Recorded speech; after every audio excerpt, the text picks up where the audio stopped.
நீங்க நைட்டு ஒழுங்கா தூங்க மாட்டீங்களா? போச்சு போங்க. சரி, நான் சொல்றத கேட்டு இனியாச்சும் ஒழுங்கா தூங்க ட்ரை பண்ணுங்க. ஓகேவா?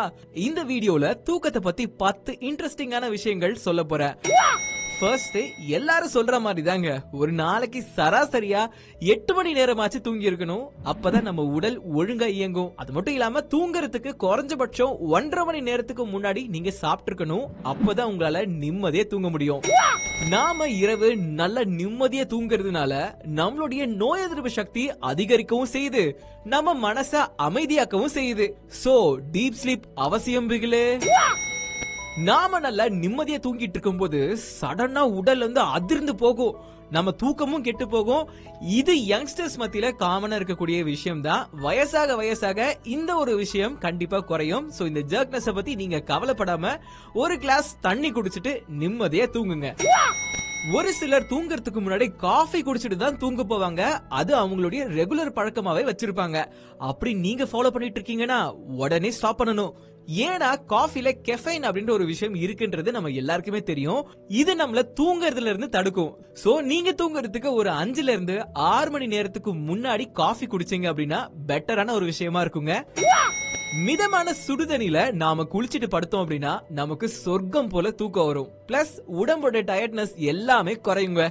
இந்த முறையை நீங்க ஃபாலோ பண்றீங்க அப்படின்னா குட் தான். சப்போஸ் ஃபாலோ பண்ணல அப்படின்னா ட்ரை பண்ணி பாருங்க.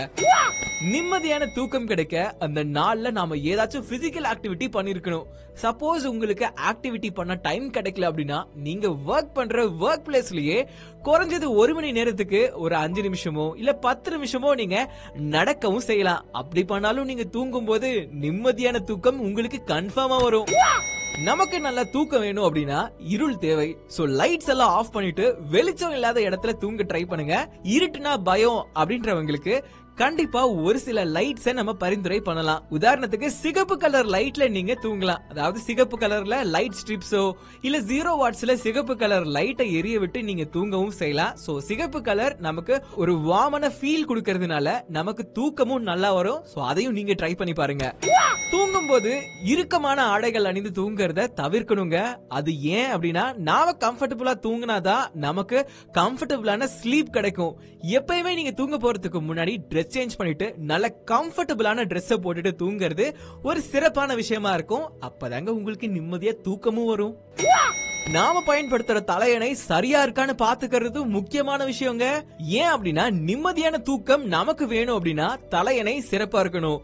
நம்மளுடைய கழுத்துக்கும் சரி நம்மளுடைய தலைக்கும் சரி ஒரு நல்ல சப்போர்ட்டா இருக்கிற மாதிரி தலையணை நீங்க வாங்கி வச்சுக்கிறது உங்களுடைய நிம்மதியான தூக்கத்துக்கு நல்லதுங்க. நீங்க தூங்கறதுக்கு ஒரு ஸ்கெடியூல் ஃபாலோ பண்ணிக்கோங்க. இப்போ நீங்க 9 மணிக்கெல்லாம் தூங்க போறீங்க அப்படின்னா அது உங்களுக்கு செட் ஆயிருச்சு அப்படின்ற பட்சத்துல அந்த டைமை ஃபிக்ஸ் பண்ணிட்டு மார்னிங் எந்திரிக்கிறதுக்கான அலாரமும் வச்சுக்கோங்க. அண்ட் இந்த டைமை ரெகுலரா ஃபாலோ பண்ணீங்க அப்படின்னா உங்க ஹெல்த்லயும் நிறைய சேஞ்சஸ் கண்டிப்பா தெரியும். தூங்குறதுக்கு டைம் ஃபிக்ஸ் பண்ணிக்கிறது புதுசா இருக்கும்னு நினைக்கிறேன். சோ கண்டிப்பா இதையும் ஃபாலோ பண்ணி பாருங்க. இந்த வீடியோவை சரியா தூங்காத உங்களுடைய ஃப்ரெண்ட்ஸுக்கு ஷேர் பண்ணுங்க. பிளஸ் தூங்கு மூஞ்சி நண்பர்களுக்கும் ஷேர் பண்ணுங்க. இதே மாதிரி நிறைய இன்ட்ரெஸ்டிங்கான விஷயங்கள் தெரிஞ்சுக்க சூரியன் எக்ஸ்பிளைன்ஸ் சப்ஸ்கிரைப் பண்ணிக்கோங்க.